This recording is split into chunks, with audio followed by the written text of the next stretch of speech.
Welcome in, everyone, to another edition of the GSMC College Football Podcast, brought to you by GSMC Sports Network. I'm your host, as always, Tommy Brzee. It is Thursday, January 23rd around here, and we have a great show for you today. We're going to start talking a little bit about Ryan Day and Ohio State and kind of the formula that they gave this year for the 12-team format. Definitely a little bit different than what the 4-team was, but still has the same core principle that a lot of the past champions have had. I'll get into that in the first segment. Then we'll get to some final thoughts of the first 12-team playoff. A lot of different things to pull from it, some great positives, a couple of negatives that if we just get a couple of different tweaks over the next couple of years could be an A-plus product. And then we'll take an early look at that week 1 in 2025, an incredible week 1, a lot of different games to look at, and we'll jump into the big time ones in this third segment. Then we'll get to some sleepers of the 2025 season as I see it right now. Obviously a lot of things will change between now and spring, but definitely want to get those on y'all's radar. And then we'll finish it off to a couple of season superlatives for the 2024 season,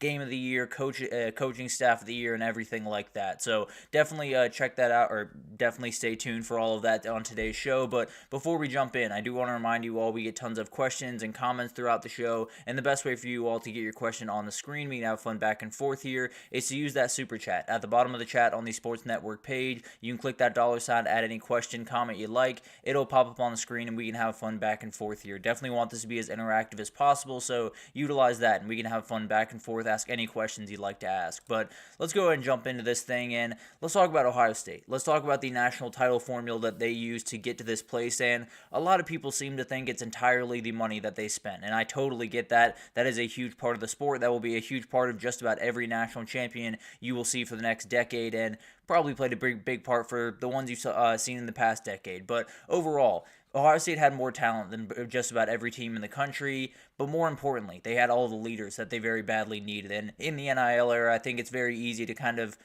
sort of discount what it takes to win a national title, what it really means to get all those guys pulling in the same direction for 16 games or 17 games out of the year. It is a very tough thing to do, but there's a lot of great things that this team had, and obviously a lot of that had to do with the elite talent level and some of the things they did in the NIL world. But the biggest thing that really kind of propelled them to this moment was the thing that's kind of been the world of college football for a very long time. Recruiting is going to be portal. That's just the reality of the situation. Now, I'm not telling you that Ohio State didn't benefit from the portal this offseason. They absolutely did, bringing in guys like Caleb Downs, Quinshon Judkins, Will Howard. Seth McLaughlin was a huge player for them at center for a very long time this year. So, obviously, picked up the guys that they very much needed to pick up at different kind of positions of need. But the 2021 senior class is the one that really made this special, and they haven't beaten Michigan. They also leave national champions. So a very special group between Jack Sawyer, JTT, Donovan Jackson, and Emeka Egbuka, Travion Henderson, and a ton more guys. Lathan Ransom came in the year before that,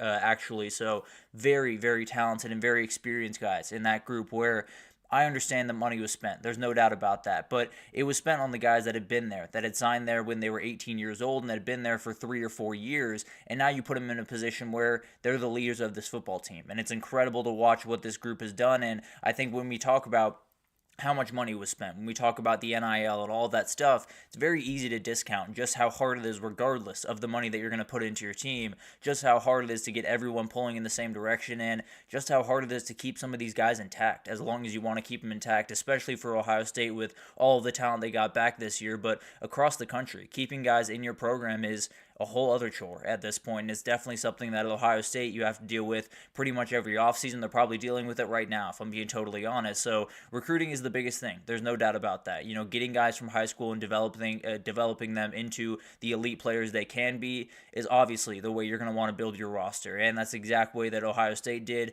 They patched holes where they very much needed it in the portal, but overall, this is a recruited team, not necessarily a portal team by any respect.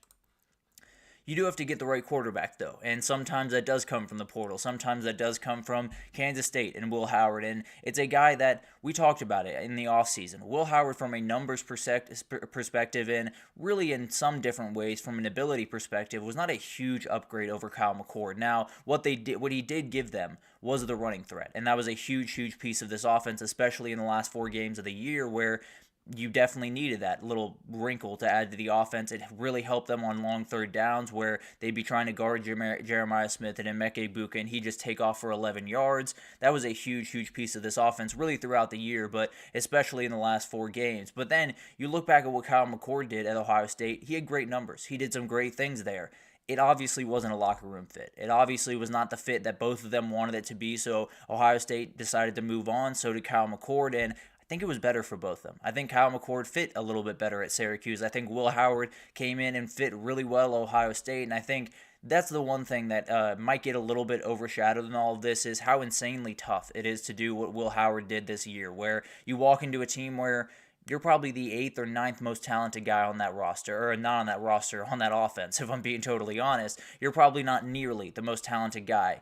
You have to be a leader. There's no two ways about that. Ohio State does not make this run if Will Howard does not step up in the way that he has off the field, not necessarily on the field. He stepped up plenty on the field, but off the field, he was a huge asset for this team, and you can't just get a good quarterback. You can't just get a guy that can throw a deep ball very nicely. You can't just get a guy that can run the ball around when you need to. You need to get the right guy. You need to get the right leader for this team, and that's exactly what they got. The way this guy really kind of led this team, and the way they would follow him wherever they needed to go was incredible down the stretch of the season, and it cannot be said enough how incredible it is that Will Howard walked into a situation like that and was able to handle it and was able to go about his business the way he was, because there's a lot of people that would crumble under that pressure, and he was able to figure it out. And then you got to have line of scrimmage depth. You're going to play 16 games. At the very least, you're going to play at least 16 games in a year now, and you got to make sure you have your guys ready. And you got to make sure, especially up front, you have them ready, because we saw what Ohio State went through this year. You know, you lose Josh Simmons halfway through the year. Donovan Jackson has to kick out to the left tackle, and he ends up being really the MVP of the entire year. He gave up one pressure during the CFP when he kicked out to left tackle, was absolutely incredible, and it was a huge piece of what they were doing. And then you talk about Seth McLaughlin going out and Carson Hinsman just kind of sliding into that center position. It was really incredible what this O-line was capable of doing, and it didn't necessarily look like a huge strength going into the season was this O-line. It ended up being one. It ended up being kind of the thing that delivered them a playoff in a lot of different ways, especially Donovan Jackson stepping in for Josh Simmons. That was one of the biggest moves that they made the entire year, and it was one that really paid off. Josh Simmons was an incredible, will be a first-round pick, almost no doubt about it, and Donovan Jackson, frankly, very well should be as well at the same position. So remarkable stuff from him. And then when you talk about the defensive line, not necessarily the biggest of deals by any respect, but JTT went down in a number of different games, a number of different ways throughout the year, and Kenyatta Jackson just stepped up and played really great football, not necessarily to the pass rush level of a JTT, but really good. And the depth of a team still finds a way to win. You know, when you have 16 games to play, when you have so many teams focusing so much on the portal and maybe not quite as much of keeping the right guys in that room, you have a lot of teams that can prioritize depth, that can find a way to get the right guys in that room. You won't necessarily have the crazy depth that a Alabama or a Georgia or even Ohio State had 3, 4, 5 years ago, but you can't have enough. You can't have where you need it to, and line of scrimmage is going to be a huge place for that going forward. Whichever team is going to win the national title is going to be the team that has a 2 deep or even a 3 deep on the offensive line, on the defensive line, that they can slide in there whenever they need, because that's going to be the big-time guys that are going to take a beating throughout a 16-game schedule. Got to make sure those guys are ready to roll going into the end of the year, and Ohio State definitely did that. Remarkable stuff from them, and you look forward to 2025. Which teams might have that formula? None of them are going to have it to the nth degree. You know, none of them are going to totally have what Ohio State had this year, because you're probably not going to get 9 starters to come back on defense that could be in the NFL right now. But you do have some teams that I think are going to be really interesting to watch, and I think you got to start with Penn State. Obviously, they are not necessarily going to be the Ohio State of 2024. I think they could be the Michigan of 2023, and that's something we can talk about in a little bit more detail probably early next week. But Drew Aller at quarterback is the guy that you want there. Now, I get there's some issues there, and playing against elite defenses has obviously been a problem, but he's obviously the guy that understands this offense best. He's obviously the guy that can lead these guys the best, and definitely has slowly become a leader of this team. So going to be incredible to watch what he can do. Recruiting is leading this team. There's no doubt about that, and you get back some line of scrimmage talent that you very much need in Denai Dennis Sutton and Zane Durant and some of the other guys you bring back, and then you got the running back duo that you very badly need in Nick Singleton and Kaytron Allen. this team's going to be really good. There's no doubt about that. They obviously have the talent level that might not be towards the Ohio State craziness that we saw this year, but definitely will be towards the top of the country. You have two running backs that I think are going to be downright elite. You have a quarterback with a ton of experience, a ton of confidence. They should be rolling downhill next year. There's no doubt about that, and they would be the team that I think you would watch for a 2023 Michigan-type run or maybe a 2024 Ohio State. I think it'll look a little bit different, but maybe it has a similar record, a similar finish to the season. Iowa State is a little bit more off the beaten path than a couple of these other teams, but they lose two big-time wide receivers in Jaden Higgins and Jalen Noel, but they also get Abu Sama, Carson Hansen back for this year. It's going to be a really potent run game from this group, and you also have the quarterback that I think is the outright leader of this team, and I think is the guy that can really lead you to some special places with Rocco Becht. I think he's an awesome quarterback, and I think he's a guy that everyone around him wants to take that little step up because he's probably the hardest working guy on that team. Does an incredible job with that group, and Matt Campbell's been a guy that has continuously got his team in really good positions.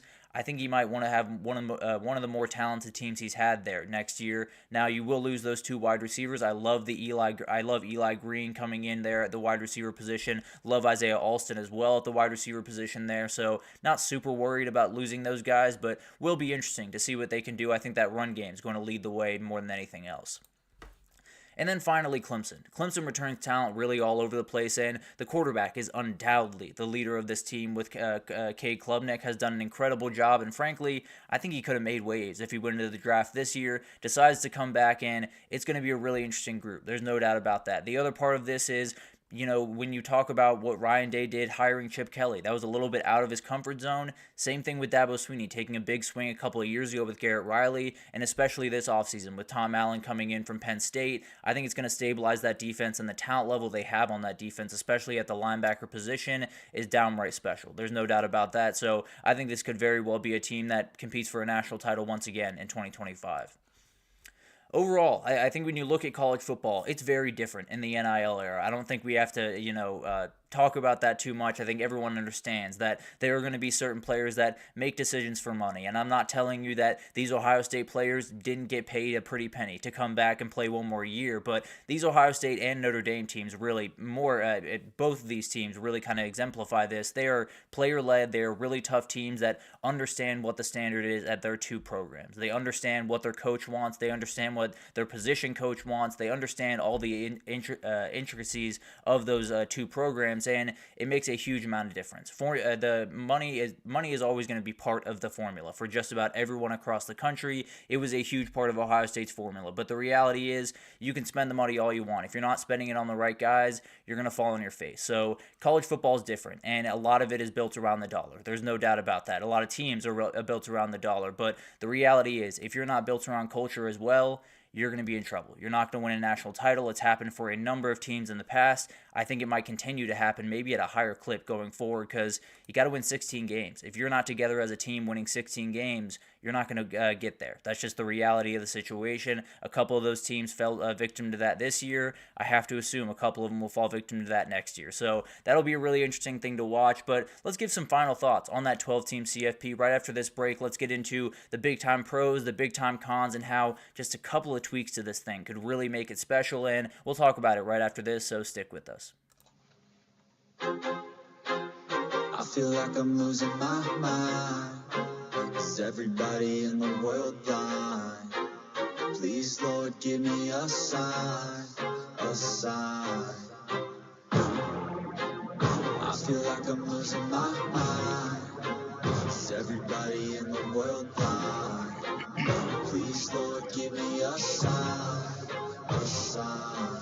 I wanna be the greatest. Everybody on the fake shit. I look around and feel like everybody is the fakest. I make this every day and I'm impatient, hoping one day I blow up from the basement. Statement, the top is so vacant. I don't hear shit that I think is amazing. Waiting for my day when I'm playing sold out shows for 1,000 faces. Hey, give me that crown, get in my way and to be put down. It ain't your place, all this my town. If I want that shit, then I'll get it right now. I'm losing it, the noose it fits. I'm losing shit, a stupid myth. You choose to live or choose to dip. You choose to fight or lose your grip and lose a gift. I feel like I'm losing my mind. Is everybody in the world blind? Please, Lord, give me a sign, a sign. I feel like I'm losing my mind. Is everybody in the world blind? Alrighty, welcome back everyone. We just talked about a little bit about, a little bit about the Ohio State formula and which teams might have that going into 2025. Very, very tough thing to replicate what Ohio State did this year, but definitely a lot of teams that are gearing up for that type of run in 2025. But let's get into my final thoughts of the 12-team CFP. I think there's a lot of great things about it, and Anthony talked about one of the things that I don't necessarily love is the size of this thing. I think we kind of proved this year that maybe 12 teams is a little bit too aggressive, and I think there's some things that you could tweak about that. Let's be totally honest, they're not moving backwards, so we're not going back to 8. We're going forward to at least 14, maybe 16 in the next couple of years. So that'll be an interesting thing to watch, but even regardless of what the size of this thing is, whatever kind of goes into that part of it, I think there's some really special things about it, and I think there's some things that we can pull from and continue to build on as we move forward with this 12-team playoff, because there's some great things about this. Throughout this season, it's been a very, very interesting season, partly because of the 12-team, partly because of the million other things that have kind of evened the scales in the college football world, but this obviously played a part in this season, and one of the biggest things and one of my favorite things about this season was just kind of the spread of the regular season. It was the looking around of the college football slate and seeing, Georgia, Tennessee on the top of it and saying that's going to be an incredible game, and then looking down the list and seeing SMU play Pitt or seeing Arizona State play Texas Tech and saying that's going to be an awesome game. That's going to have tons of implications as well, is a great thing for college football. When you talk about college football, there's so much emphasis on the Georgias and the Texas and the Ohio State Bamas of the world that we kind of forget what makes this sport special, which is just all the different teams all around the country playing in different ways, having different identities, playing with different kind of connections, and it'll be really interesting to watch what happens going forward. Obviously, the SEC and the Big Ten might be playing a little bit higher level of football than what is played in the ACC, what is played in the Big 12, and especially what is played in the Group of 5 levels. There's almost no argument for that, but the reality is, when you get to see, SMU play football one week, and then you get to see Georgia play the next week, and then you get to see Texas Tech play, and then you get to see someone like Wisconsin play a big-time game against Oregon, you have the ability to really enjoy all the teams in the sport, which is always what we want. We have so much emphasis on the big boys of the sport that we kind of forget what the special parts of college football are, which are teams like SMU that find their way into a big-time conference, find their way into a CFP in their very first year in that conference, and kind of steal the country's heart. So overall, the 12-team playoff, obviously, I don't know if there's necessarily 12 teams that are CFP worthy every single year, but it is really cool to see a team like SMU be able to fight for a CFP spot, see a team like Arizona State be able to really fight for a CFP spot, because neither of those teams would have been in the conversation, especially for a 4-team, but even for an 8-team, it would have been really tough for either of those teams to find their way in. So it definitely would have been a battle, and it would have been a very interesting thing to watch. But I think we got to appreciate, not all this emphasis on just what's going to happen in the SEC, what's going to happen in the Big Ten. What's going to happen all over the place was a huge, huge point of emphasis in this season, and it's the way college football should be. This is one that I might get a little bit pushback for, but I really do believe we got the quote-unquote right champion. Now, there's no right champion. In college football, you can have any which way, and they would be an incredible champion. There's no doubt about that. It could have been Oregon, it could have been Texas, it could have been any number of teams this year, and I would have been more than fine with that. But I do think this Ohio State team was the best team in the country. I do think they were the team that was a little bit above just about everyone else throughout this season. Obviously had the 2 blips throughout it, but overall, when this team played their best football, they were the best team in the country.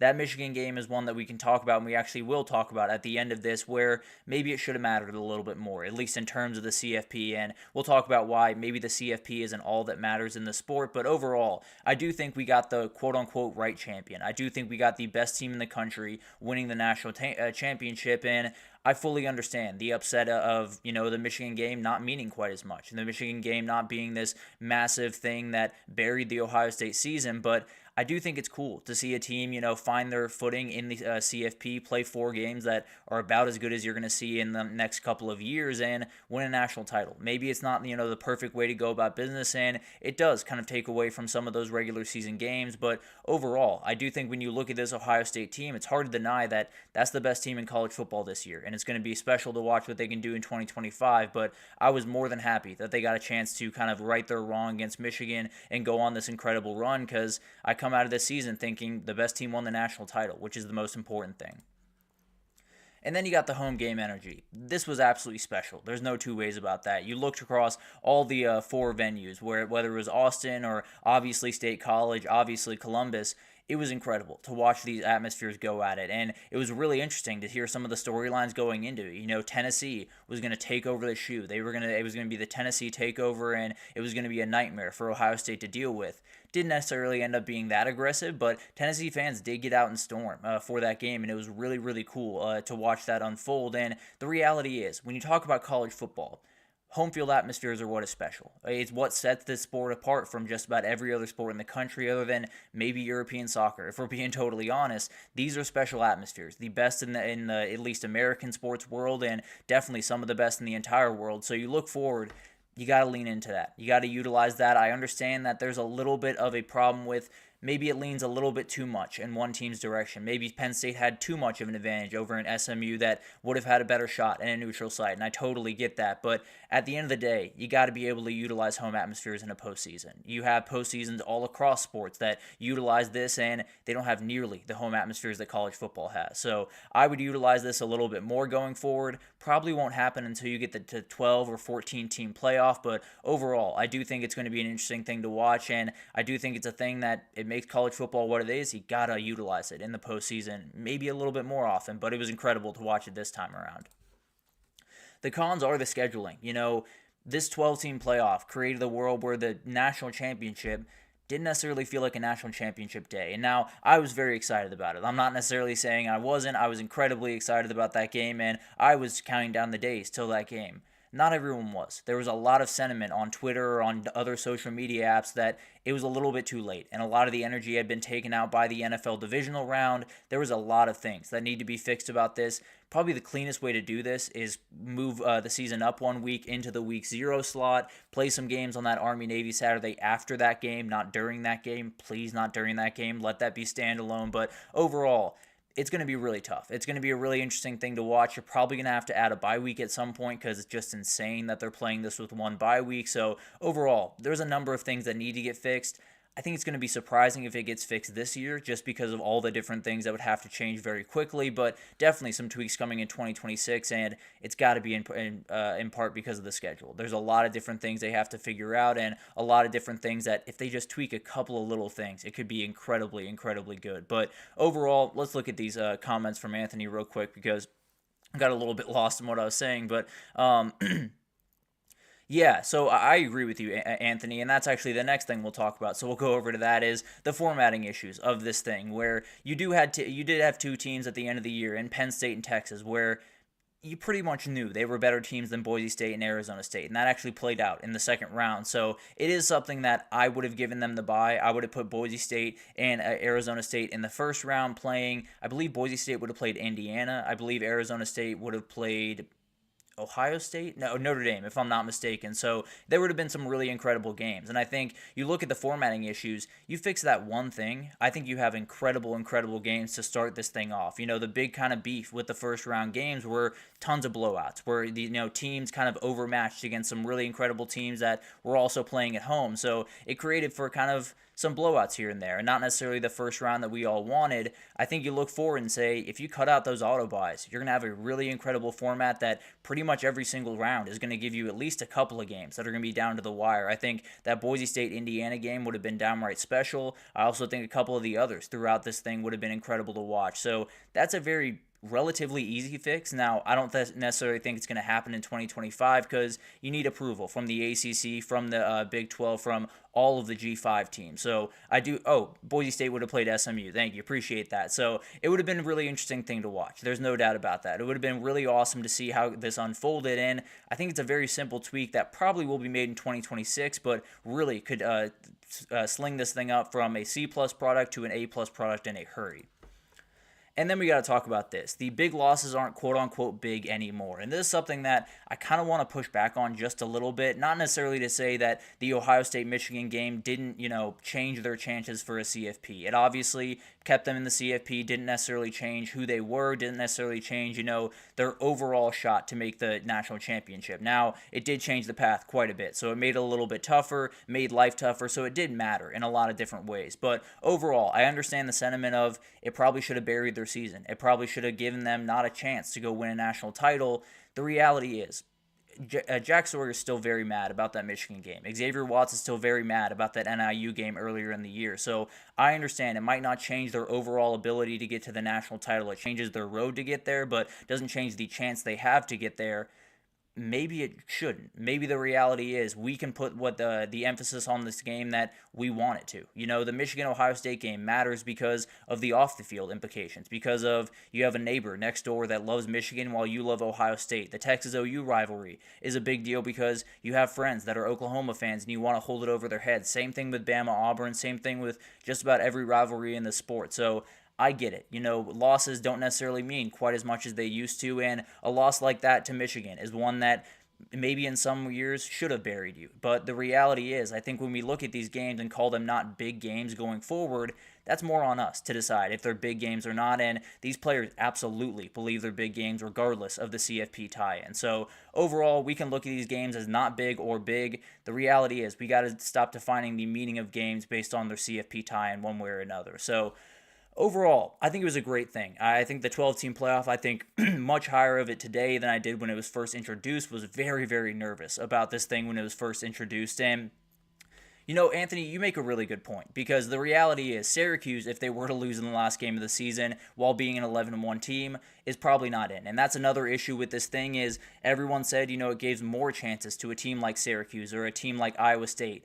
It really doesn't. It gives more chances to a team like Ohio State to find a way to lose a couple of games in the regular season and still get in. It gives credence to a team like Notre Dame to lose a game to NIU and still find a way to get into the field. So that is a big-time kind of counterpoint to the, you know, these games matter a ton is they matter more for some teams than they do for others. And that is a big-time issue. That's something that definitely needs to be figured out, and that's a great point. But overall, I think when you look at this thing, there's some things that need to change. There's no doubt about that. Is there a lesson meeting for the national championship game? Sure, that totally makes sense, and it might be a little bit unfair for certain teams compared to others, which is definitely something we need to figure out. But overall, I think when you look at all the things changing in the NIL era, it was really refreshing to me in a number of different ways to see these two teams representing us in the national championship because these two teams were defined by their culture. They weren't necessarily defined by all the great things around them and all the talent in that team. It was the team that kept together the best and teams that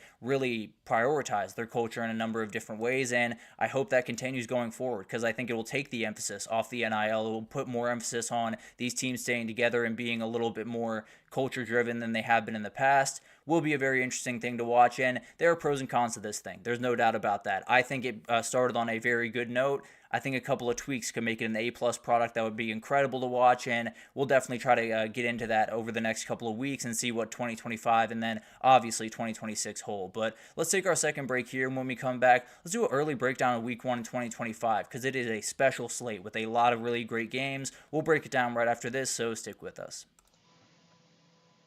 Looking for your daily fix of sports talk without having to pay for it?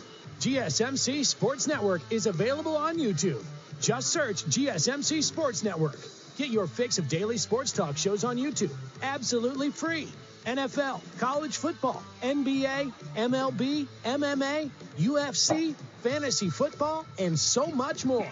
GSMC Sports Network has shows running all day long, with new sports shows starting every 2 hours. Just like on your favorite cable sports channel, except GSMC Sports Network is absolutely free. Just search GSMC Sports Network on YouTube to catch one of your new favorite shows, like the GSMC College Football Podcast, Chip Shot Football Podcast, Hoops and Heels Women's Sports Podcast, GSMC Basketball Podcast, and so many more.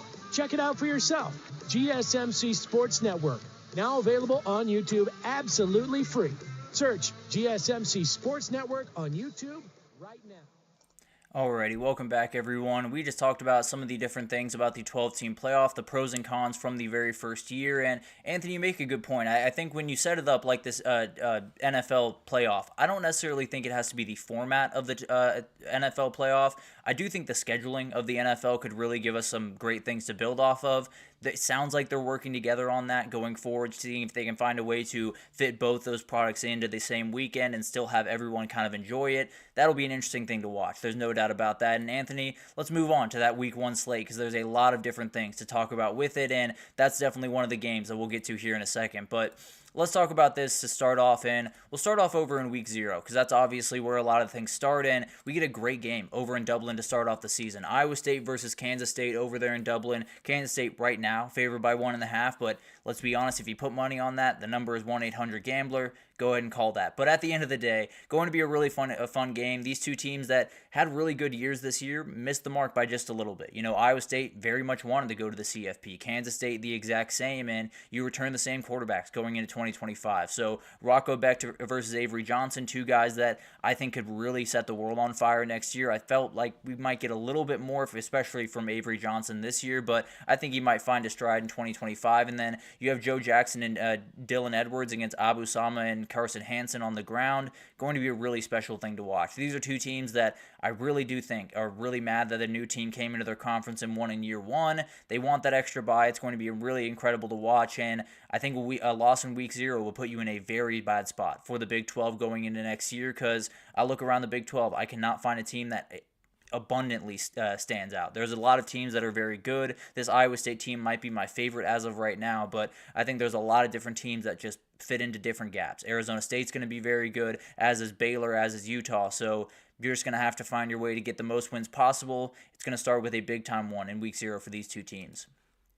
And then you get to week 1, and let's talk about that Notre Dame at Miami game, because the big question is going to be Carson Beck going into that one, and it'll inform a lot of this line. And then it's -2.5 for Notre Dame right now. If Carson Beck gets back fully healthy going into that game, could flip a little bit towards Miami. And the big-time question on the other side is going to be the quarterback as well. C.J. Carr probably making his first start for Notre Dame. Maybe it's Steve Angeli, maybe it's a couple other guys, but as I see it, it's going to be C.J. Carr, and I think it could be a program-changing win for Miami. You get this win over the reigning national champion.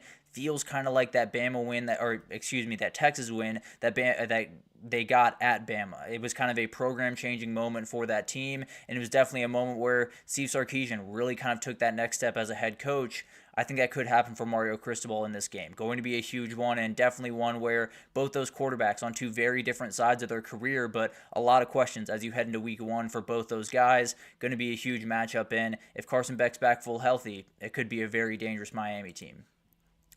Alabama heads over to Tallahassee to face off against Florida State, and it's really two coaches that very badly need great seasons next year. Kalen DeBoer and Mike Norvell both very badly need to deliver, or they're in a little bit of trouble. Now, Kalen DeBoer might have a little bit of more leeway where if they win 9-3 next year, I don't necessarily think he's getting fired, so that's going to be an interesting thing to watch. But Florida State, you have another 7-5 or worse year, Mike Norvell's finding the new job. I can almost promise you that. So Florida State with Thomas Castellanos might be the spark that they very much need, and this is a moment where if they can win this game, they are off running, and they could be the team to beat in the ACC going forward. Alabama, with whoever the quarterback ends up being, I think it's going to be Ty Simpson, but will be an interesting thing to watch. They very badly need to get to the CFP. If they don't, then I think there's going to be some fans calling for a job, and at some point it's very hard to kind of block those fans out. So overall, I think this could be a game where you look back on it that has a ton to do with where these two teams go in next season. It could be one team heads towards disappointment, one team heads towards the CFP. Just matters who gets that first win. It's going to be an incredible one, and two teams that don't normally face off, but should be a really, really fun one over there in Tallahassee.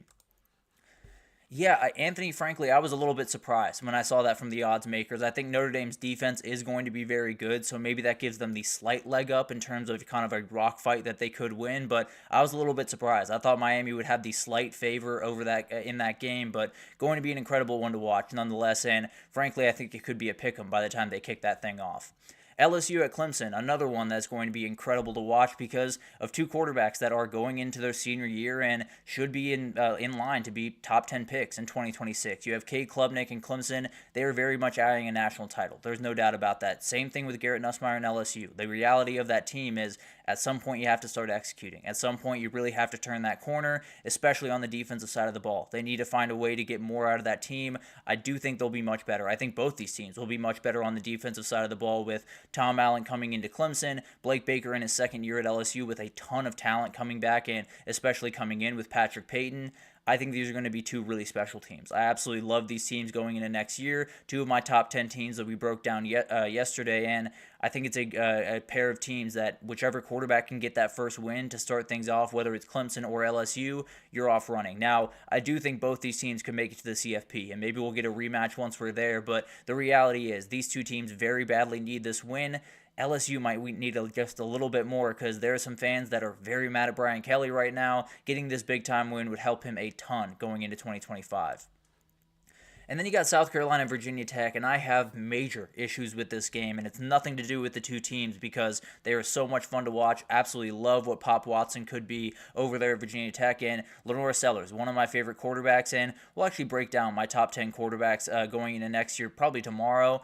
He's definitely on that list. But overall, I do think this is a game where you have two programs that have two of the best and most underutilized atmospheres in the entire sport. You have Virginia Tech as absolutely incredible in Lane Stadium all over the place. And then, obviously, South Carolina is just the roof blows off that place every single time they play there. How are you not using those places? How are you not playing this at a home and home? How is it being played in Mercedes-Benz Stadium? The other thing is they're playing another game in Mercedes-Benz that weekend, and it's either the day before or 2 days before. That's just not a good idea. You're putting these kids in a very bad position where they might get injured because the turf is not quite to the level that it should be for this type of game.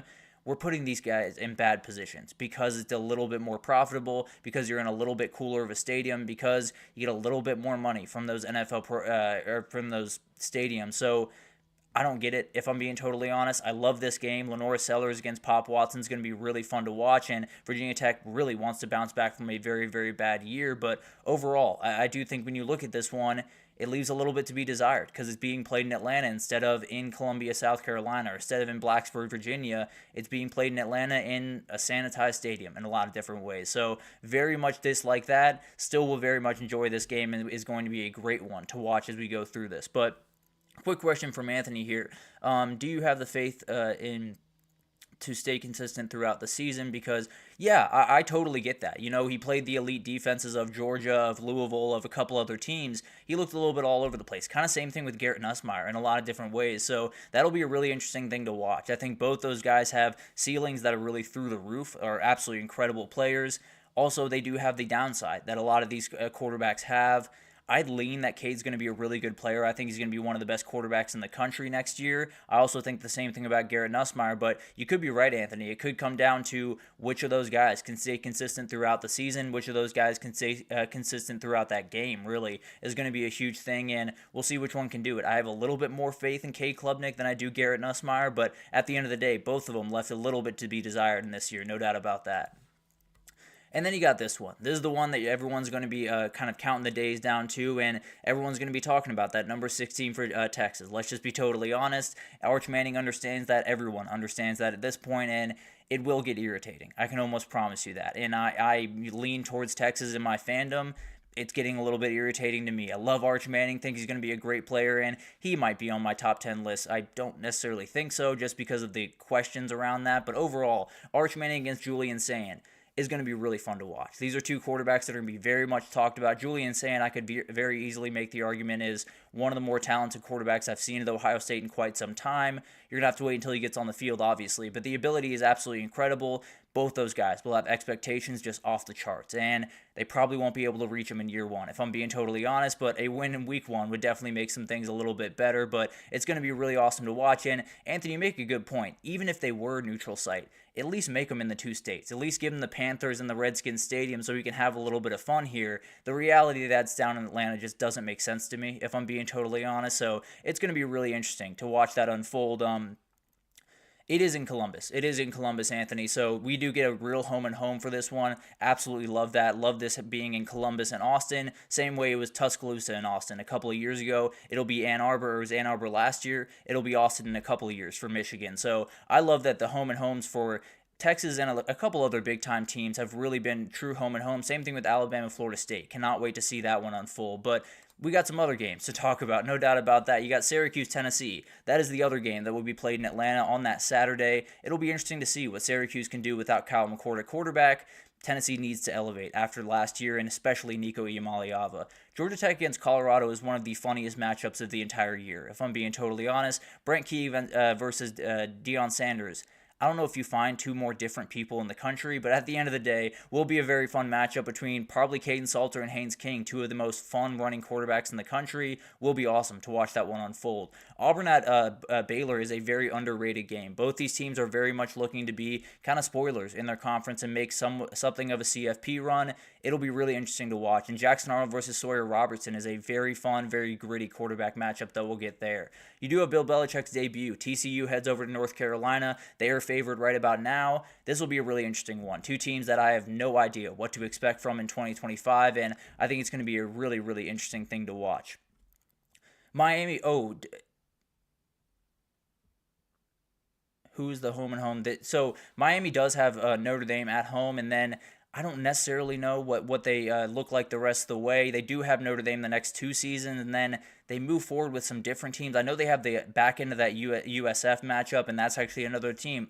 I put UCF here. It is USF against Boise State, excuse me. Very fun G5 matchup there, and two teams that very much want to be in that G5 CFP spot. And then Montana State against Oregon. We saw what an FCS team could do against Oregon with Idaho this year, and it's going to be really interesting to watch. We talked about Montana State. They almost won their title, and they're in a position where they very well could be a very dangerous team going into next year. Obviously, Oregon really struggled with Idaho to open the year. Maybe Montana State can do that and maybe a little bit more heading into next year where you got breaking in a new quarterback with Dante Moore. So it'll be awesome to watch that week 1 unfold. The reality is you look at it right now, it's about as good as anything's looked over the last couple of years. So going to be awesome to watch that unfold, and a lot of crazy overreactions will be made from those games, I have to imagine, especially that Ohio State and Texas game. But at the end of the day, will be an incredible thing to kind of build up towards, and we'll definitely give all the info that you guys need as we do. But let's take our third break here, and when we come back, let's do some 2025 sleepers. There's some teams that I'm watching right about now. This will likely change throughout the spring, so no worries about that, but do want to give some early thoughts on two teams from the SEC, the Big Ten, the Big 12, and the ACC to kind of be on the lookout for that I think could be really interesting in 2025. We'll talk about it right after this.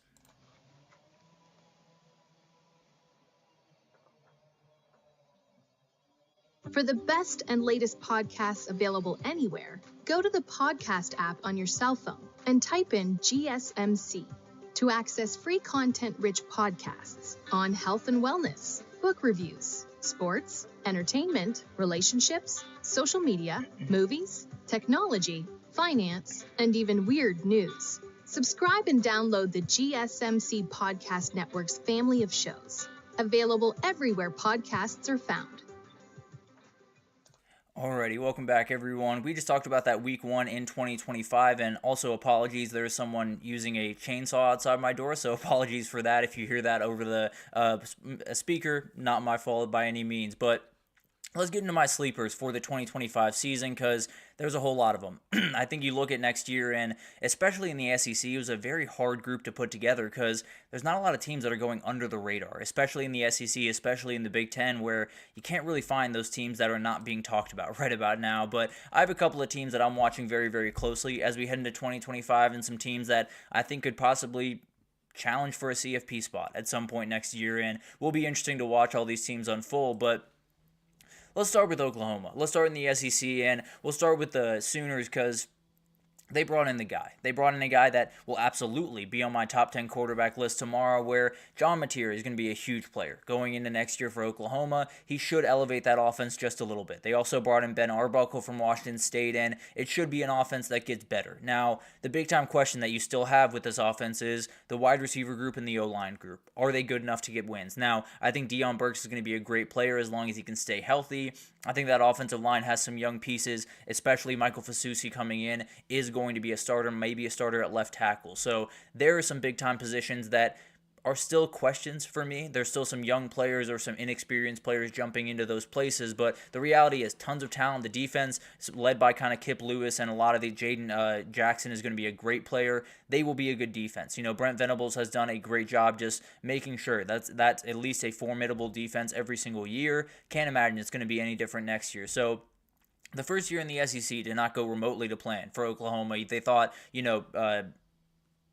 Jackson Arnold. I kind of blanked on the name there. They thought Jackson Arnold was going to come in and be a huge player for them, kind of lead them to a possible sleeper national title. But the reality is, I do think there's a team that could take a big-time step forward as long as John Mateer makes the plays that he very badly needs to. There are some big-time plays that are going to need to be made, and you might not have the great protection that sometimes you did have at Washington State, and it'll be a really interesting thing to watch as we go throughout the season. Very dangerous, very talented team, but in a group with a lot of other talented teams. And A&M's a great one, but I am going to go with Auburn as my other SEC team here because I think there's an Auburn team where I'm fighting myself a little bit on it. Now, I do think they upgraded greatly at quarterback with Jackson Arnold coming in. I think the wide receiver talent they got in is downright elite. It might be one of the best, maybe the best wide receiver group in the country with Eric Singleton, Cam Coleman, Perry Thompson, Malcolm Simmons, all of these guys going into next year. It's going to be an elite group. There's no doubt about that. The thing I worry about is Hugh Freeze. The thing I worry about is the head coach because you look at his quarterbacks over the last 8-10 years, they have a propensity to turn the ball over. And it's not necessarily because the quarterbacks always come in as the biggest turnover-prone guys in the world.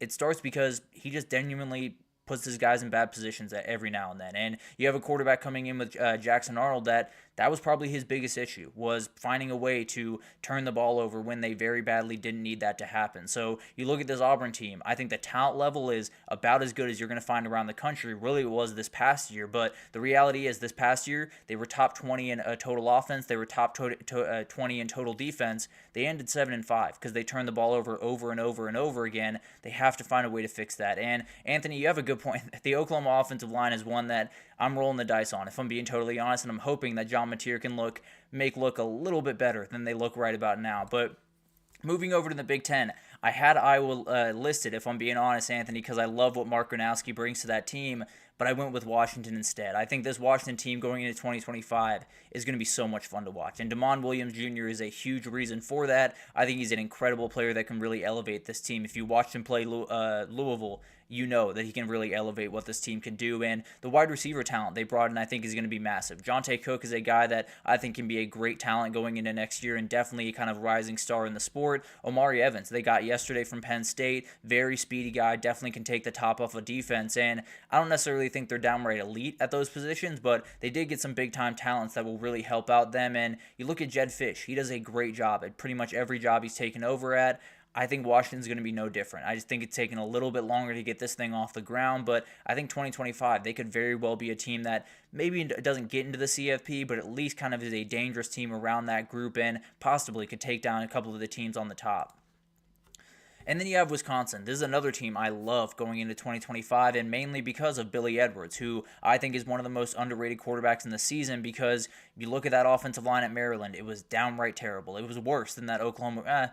It might have not been worse than that Oklahoma group. It was very, very close between those groups. They were not good by any means, and Billy Edwards still played some really good football throughout the last little bit for Maryland. So love that pickup, love a lot of the portal pickups that Wisconsin has done, but they are staring down a gauntlet. Let's just be totally honest. They do get Alabama once again next year. They get Michigan, they get Iowa, they get Ohio State at Oregon in 4 weeks. They get those 4 games, and then Indiana and Illinois at the end of the year. So probably won't be a CFP team, if I'm being totally honest. Too many hurdles to get over to get there, but at the end of the day, could very well be a team that walks into Columbus or walks into Ann Arbor or walks into Eugene and tears down a season that's going very, very nicely for one of these contenders. Really like this team, and maybe won't be a CFP team, definitely could be a spoiler in 2025. Moving over to the Big 12, Anthony's pick was, what was Anthony's pick here? I must have missed it here. I can't see. I'm not reading fast enough. But at the end of the day, I do have Baylor here. I think this is a very, very fun team to watch. I think when you...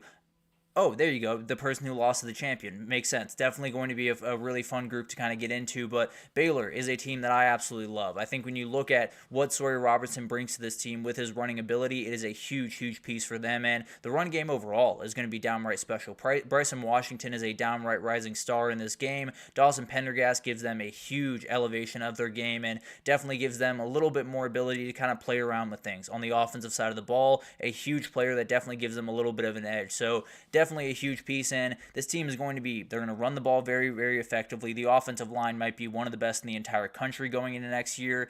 They're going to run the ball. They're going to play defense. That's the way this team is going to go about business. They were really effective scoring the football last year. They were not effective at stopping people. So Dave Aranda needs to upgrade that defense. They need to start moving in the right direction, and I think they very well could in 2025.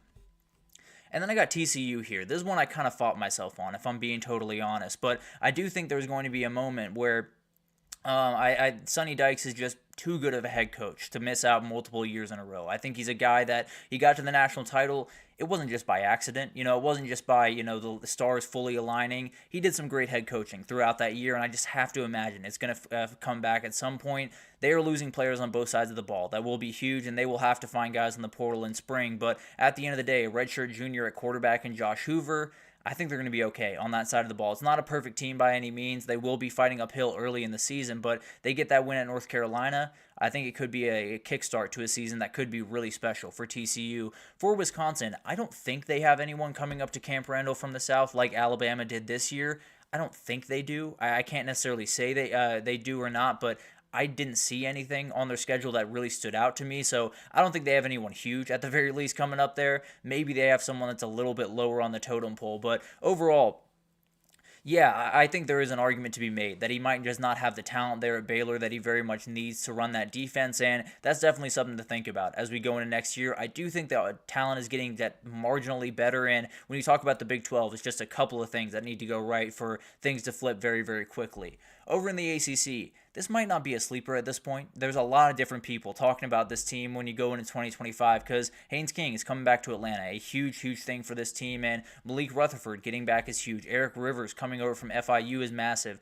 Jamal Haynes coming back, but the defensive talent coming back is going to be huge as well. You have Clayton Powell-Lee. You did lose Romello Height to Texas Tech, so definitely some losses on this team, but this is very much a team that can make a CFP type run. When you talk about a team that has this connection that you very badly need, has the quarterback that can lead the way, has a lot of depth on the offensive and defensive lines, and that's going to be one of the better units in the entire country on the offensive line. So I think this is a team that could be culture-led and find a way to maybe a 9-win season. Now, if you know anything about Georgia Tech, the schedule is going to be a nightmare. It's always a nightmare every single year because you have that team in red and black waiting for you at the end of the year. But at the end of the day, I think this is a very dangerous team, and maybe they're walking into that Georgia game with still a shot to go to that CFP.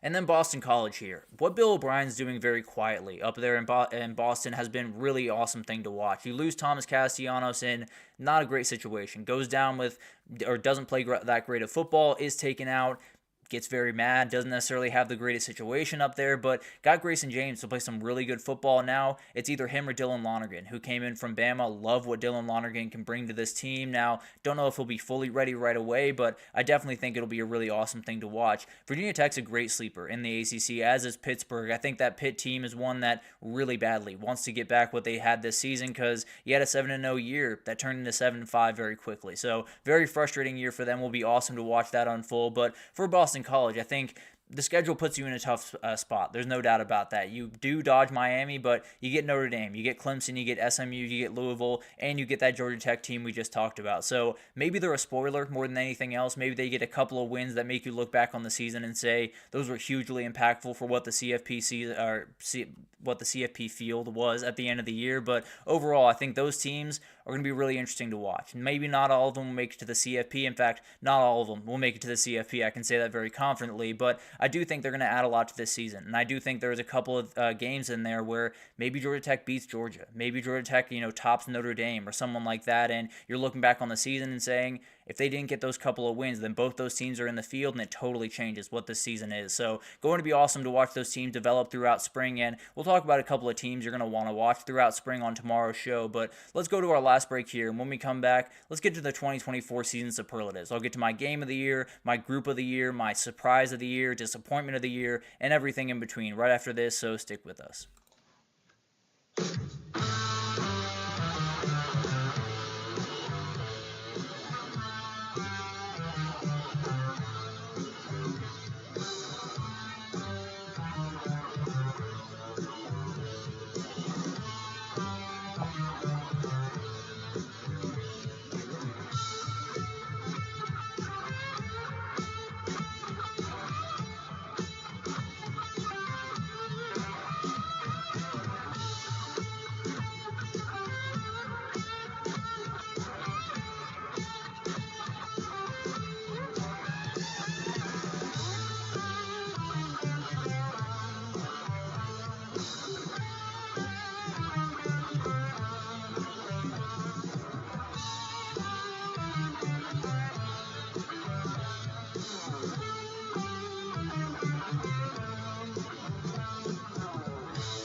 Alrighty, welcome back everyone. We just talked about all of the different sleepers that I have going into the 2025 season, and now it's time for a couple of superlatives. And Anthony, you just gave me a great idea. Maybe I'll do a whole segment doing quarterback, running back, tight end, all of that stuff, maybe tomorrow, honestly, if I'm being honest, because that is a great idea, kind of going into all these positions. I didn't quite go in that deep, so definitely something I want to get into a little bit more detail. Don't want to answer just right off the bat and miss the mark a little bit on this one. So definitely be on the lookout for that tomorrow. We'll go into a little bit more detail on all the different groups throughout this country. But overall, let's get into kind of some overarching superlatives in this one, and definitely going to be an interesting thing to watch. And I will get into that one team to watch in each conference once I get to Florida State on this list. But let's go ahead and jump in here, and let's start with the game of the year as I see it. I think it was Georgia at Alabama. I think this was the most incredible, most weird, and most all over the place game that we had this entire year, and a lot of it did have to do with the storylines that we had going in. When you had the overarching storyline of Kirby Smart versus Bama, and then you have Nick Saban getting out the door, and you're thinking maybe Georgia can finally turn the corner in this game. Maybe Georgia can be the team that takes over kind of that Bama realm. When you talk about the future of the SEC, this was probably going to be the moment, and Alabama found a way to win that game. I think when you look back at the first quarter of that game, it might have been as good of football as anyone played this entire year other than Ohio State, if I'm being totally honest, because Alabama in that first quarter looked like a team that could win a national title, looked like a team that was going to be impossible to stop that entire day, and they were really hard to stop early in that game. There's no doubt about that. Went up 28-0, went up 30-7 going into halftime, and then Georgia just found a way to battle back. They battled back every single second throughout the season, and especially in that game, did an incredible job. Bounced back at a huge play to Dylan Bell, to match that game, and then Ryan Williams made the play of the year as far as I'm concerned. So I would lean towards this game as the game of the year. I think it had all the majesty that you want. It had some of that rivalry feel that you really love in college football, and had just about everything you could possibly want from the game itself. It was absolutely incredible, and definitely the game that I look back on this season and say that was probably the most fun that I had watching a football game this year. The group of the year is just the freshman wide receivers, as far as I'm concerned. I didn't really know how to contextualize this, so I just went with group of the year, but overall, this freshman wide receiver class was special in every sense of the word. Obviously, Jeremiah Smith and Ryan Williams made the headlines, and they very well should have, because they're absolute freaks of nature. But you talk about TJ Moore over at Clemson, played a great game against Texas in the CFP. Ryan Wingo was incredible for Texas throughout the season. Nick Marsh up there at Michigan State was incredible, along with a number of other guys all across the country that did a great job. Jerlon Miller up there at Colorado was incredible. So it's a special group to watch over the next 2 or 3 years, probably 2 years for a lot of these guys in college football. It's going to be a really special thing to watch, and frankly, I think you could have 2, maybe even 3 wide receivers go in the top 10 in the NFL in a couple of years, because the reality is Jeremiah Smith, freak of nature that probably would go number 1 overall in this class, will definitely go number 1 overall when he's fully ready to roll. And then Ryan Williams, Ryan Wingo, Nick Marsh, all those other guys, going to be really special to watch. But really special year for young players in general, but the freshman wide receivers took the cake. One made the play of the year, like I just talked about with Ryan Williams. One made the play of the national title with Jeremiah Smith. So remarkable stuff, and it's going to be awesome to watch this group over the next 2, maybe even 3 years in college football. The surprise of the year is the Arizona Sun Devils. I think when you look at Arizona State this past season, it was incredible to watch this team, and it was a team that I'll look back at my rankings. I think I probably had them 15th or 16th in the Big 12 going into this year, and everyone else did it as well. You know, had them 16th going into the year, and you look forward to 2025. The bar's been set. You know what you have to do now. You know who you are, and you know that Cam Skatteboo's walking out the door. So it'll be a little bit tougher to do that, but overall, it was an incredible team to watch. Kenny Dillingham kind of stole the hearts of a lot of people out there in the CFP world. I have to imagine that's going to continue into 2025, and it's one of those teams where it was really hard not to like him. It was really hard not to fall in love with what Cam Skatteboo was doing, with what this team was doing, and you look forward to next year, there's no reason to believe they couldn't find their way back into that position this year. So pressure is a privilege in this sport, and it's absolutely something that Arizona State is dealing with right about now. Will be awesome to see what they can do in 2025, but 2024 is one that, regardless of what happens going forward, will be remembered around there for a very, very long time around this very special team. And then we got the disappointment of the year, and I'll get to this question from Anthony really quickly. Florida State would be my pick in the ACC of a team that didn't have a winning record, or at least was close to not having a winning record, and will bounce back in at least some way this year. Now, they worry me just a little bit. I'll be totally honest with you, but at the end of the day, I think Mike Norvell's too good of a head coach to miss out multiple years. I'll pick Utah over in the Big 12. I think the addition of the offensive coordinator they brought in was huge, as well as Devon Dampier going over to that team, I think is massive for them. I think when you look over at the SEC, maybe not a team that's going to light the world on fire, but I do think Mississippi State's going to be a dangerous team to deal with just week in, week out. I think Jeff Lebby has a little bit closer to the offensive talent that he very much wants on that team. And then you look over at the Big Ten, it's a very, very hard group to get a beat on, if I'm being totally honest with you. I think the one that I would pick is Wisconsin was a winning record this year, but was very close to not being, so I'd lean towards Wisconsin to make that kind of leap next year. Purdue is a team that I'm watching closely with Barry Odom, but I think the talent level is just going to be too low there. But overall, this Florida State team was a huge disappointment, and hopefully it makes way for a huge surprise going into 2025, but it was a team coming off a 13-1 year with one of the best head coaches in the country. And then you look back at it, and they're 2-10. DJU did not play most of the games this year, and they looked like a guy that was going to come in and maybe not light the world on fire. I was questionable about this team, but I was buying in to a lot of the things that they were selling. I thought DJU would at least be able to execute the offense, and he was not able to do that. And the wide receivers for this team made UGA look like they had Pro Bowlers out there. So this team was upsetting. There's no doubt about that. I think when we watched them in week 0, we thought, wow, this is a team that's not necessarily going to be super consistent. Turns out they very much were. It was just consistently bad. So very disappointing season for Florida State, and you look forward, if they miss the mark again in 2025, they will be looking for a new head coach at the end of next year. The conference of the year, and no, I'm not talking about the best conference. It is the Big 12. As far as I'm concerned, this was the most entertaining, most all over the place, most college football conference, if you will, in this year, because you had multiple finishes that were on the very last play, including this one that I think kind of sealed Travis Hunter's fate as the Heisman winner. You did have the Heisman winner in this group, and another guy that ended in the top 10 with Shedeur Sanders was an incredible show up there in Boulder the entire year. You had the Hail Mary to force overtime, and then Travis Hunter makes one of the plays of the year for Colorado. But overall, I think it was incredible to watch all of these teams go at it. Arizona State was a team that no one picked going into the year. Same thing with BYU. Same thing with a lot of teams in the Big 12. And a lot of people picked Utah. A lot of people picked Oklahoma State. Both of them were downright terrible. Oklahoma State's another team that could bounce back in 2025. But overall, this conference was just weird. It was college football. It was exactly what you wanted it to be. Arizona State definitely deserves some more respect, and overall, I think this conference in general deserved a little bit more respect in the rankings throughout the year. I think BYU is a little bit better of a team than they gave them credit for at the end of the year, but overall, understand where they were coming from. It was an awesome conference to watch. From the start to finish, it was incredible, and it was one of those years where, yes, a lot of the energy was in the SEC, in the Big Ten, and those were the teams that ended up kind of dominating the year, especially in the Big Ten, but when you talk about conference of the year, it's the one that gives you the most memories, it's the one that gives you the most college football feel, and it was definitely the Big 12 this year. And then coaching staff of the year, I fought myself really hard on this one, and you can make a very, very good argument for what Notre Dame this year, because they didn't quite have the talent level of what Ohio State had. Let's just be totally honest. But overall, what they did this year at Ohio State was downright incredible. Jim Knowles came in to fix this defense, and he very much did. It was the best defense in the country. And then you brought in Chip Kelly to take the pressure off Ryan Day. He did that in a huge way and developed these guys into very, very dangerous players. And you look at this offense, it was far from perfect throughout this year.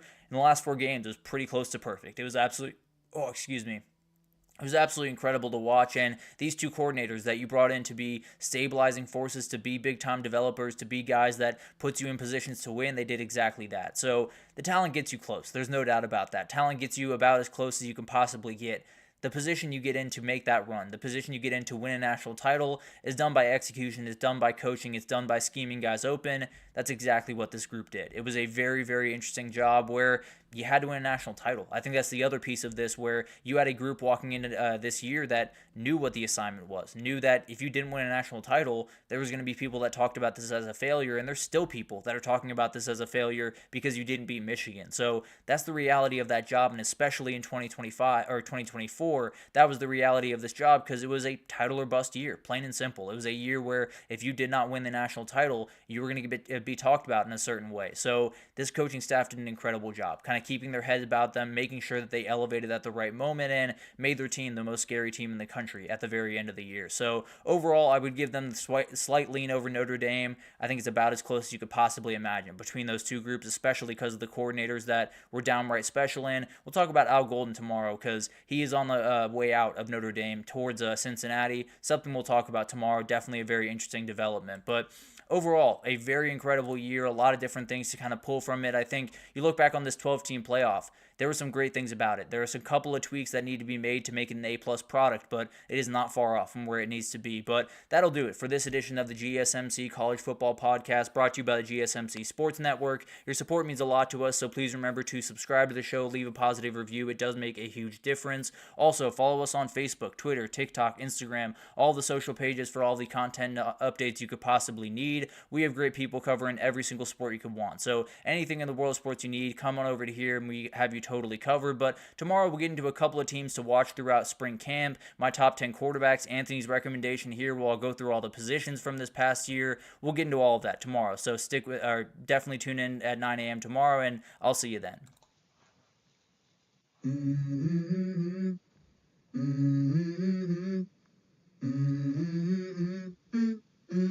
Let's go.